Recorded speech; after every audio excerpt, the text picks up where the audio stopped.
त्या ठिकाणी सध्या सरकार किती जणांचं आहे, तिसरी सोमवार दिली की काय सांगते. मग काल सोमवार होता आणि उद्या एखादं सुंदर योग या ठिकाणी माझ्या ठिकाणी आहे. ऐका, आणि तो माणूस गड्ड्याच्या ठिकाणी पडला. दुसरे 2-4 माणसं या ठिकाणी आले आणि या जो उभं होता ना, ज्याला डोळे होते डोळस, त्याला विचारलं, का रे तू गड्डा पाहिला नाही? पाहिला. का आंधळा आहे तुला समजलं नाही? माहित होतं मला हा आंधळा आहे म्हणून. मग त्याला तो का सांगितलं नाही? त्यांनी मला विचारलंच नाही. अरे बाबा, पण नाथ बाबा सांगतात काही काही गोष्टी नाही विचारल्या तरी सांगाव्या. तसं आंधळा जर ठिकाणी अंधकुपामध्ये म्हणजे भवसागरामध्ये गड्ड्यामध्ये जर पडत असेल तर ज्याला डोळे आहे त्याने सांगावे की नाही सांगावं? हा, सांगितलं पाहिजे. तसं म्हणून जगद्गुरु तुकोबऱ्या ठिकाणी म्हणतात, सांगतो. का सांगतात? कारण तुम्ही आम्ही सगळे आंधळे आहोत. कसे आहेत आपण? आंधळे आहोत आपण, आंधळे. बरोबर आहे का? तुकोबऱ्या ठिकाणी सांगतात.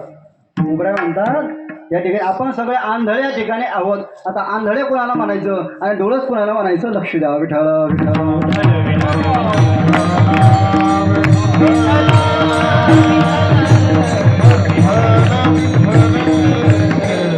आंधळी ती तुका म्हणे संसारी, जी नाही हरी ओळखेला, जी नाही हरी ओळखेला, जी नाही हरी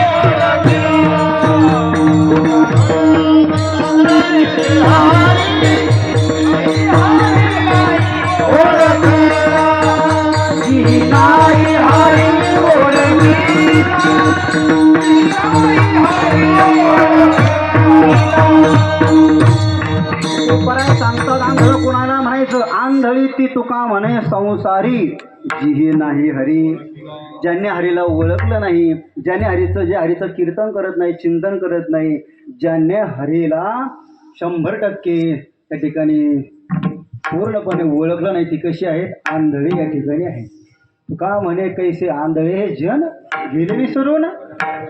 बरोबर की नाही? आंधळ कोणाला म्हणायचं ठिकाणी? जे देवाला विसरले त्यांना काय म्हणायचं? आंधळ म्हणायचं. ज्यांनी देवाला ओळखलं नाही त्यांना काय म्हणायचं? आंधळ या ठिकाणी म्हणायचं.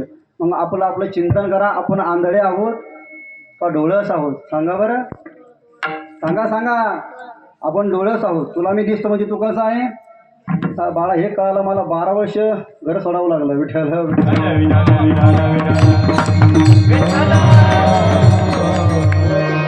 लहान मुला ठिकाणी असले पाहिजे. कीर्तनासमोर काहीतरी बोलला ना त्या ठिकाणी.